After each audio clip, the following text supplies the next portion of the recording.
বিদেশে এক ভাই কাজ করে আর দেশের মাটিতে প্রাপ্তবয়স্ক বাদাইম্যা ভাই ও বোনেরা বসে খায়।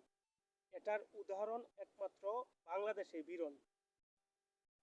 দেখবেন, পরিবারের একটা সন্তান যদি ভালো টাকায় ইনকাম করে, হ্যাঁ, তাহলে ওই পরিবারের প্রত্যেকটা লোক ওই ছেলেটার উপর ডিপেন্ডেন্ট, মানে নির্ভরশীল।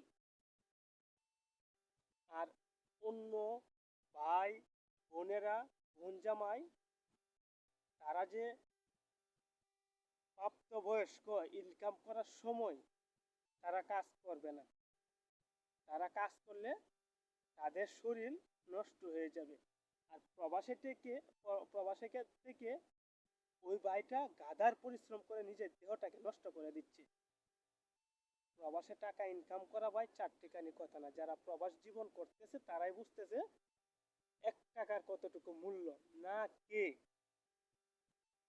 নিজের সুখ আরামাস না করে পরিবারের জন্য সেই টাকাটুকু পাঠায়, কিন্তু সেই টাকাটুকু যখন অহেতুক কাজে ব্যবহার করা হয় তখন ওই প্রবাসীর সাথে বেইমানি ছাড়া আর কিচ্ছু করা হয় না।